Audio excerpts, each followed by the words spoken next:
I've almost got my mold together, or my form for this table I'm going to pour. So what I've done is taken some melamine and cut some of the edges off here, and then I've used the melamine's a little hard to cut without getting this chipping, so I've used the edges that were on the outside and put them down so that I've got a nice clean edge there, and then I've put some pocket holes in there with a Krieg jig to screw those in.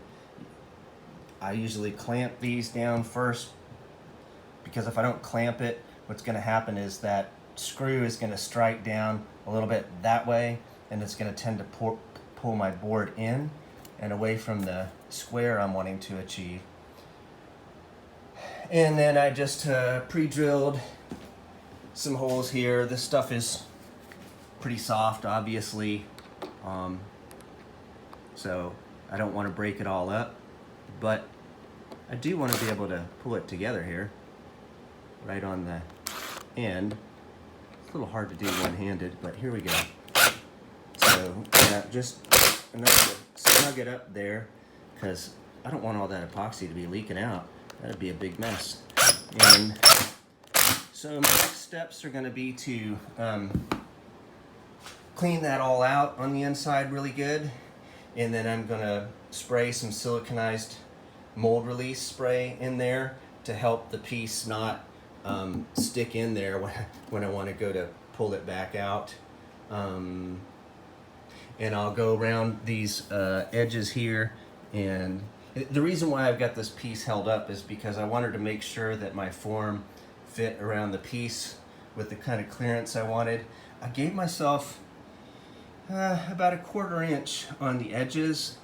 The reason for that is because I'm going to be pouring this whole area anyway, and if I try to snug up this piece of melamine board, if I try to snug my form right against here, what's going to happen is the epoxy is going to go in a little bit in some places, but it's going to leave air pockets, and it's going to make these really sharp edges and kind of these big bubble things on the edge that I don't want to have to finish off later. So we're doing it like that. So my next step is going to be drive those screws in to firm up that edge, remove this piece, get the supports out, clean it, spray it with the mold release. It's not mold like spores, but mold, you know, as in this is a mold or a form. They use it when they do the fiberglass hulls of boats and pour those things.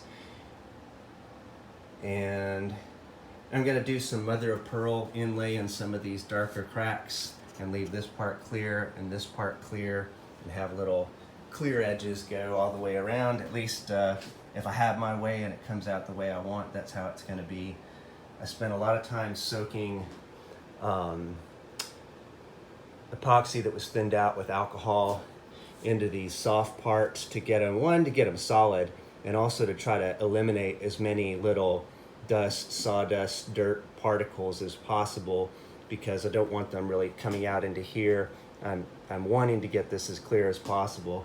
And then I'm just going to be pouring in a little bit of epoxy at a time, probably about 1/4 of a gallon at each pour, to get it about 1/4 inch high, and I'll let it set for 6 hours, 8 hours, and another layer until I get it up even with the top of my work piece here, and then I'll pour the top.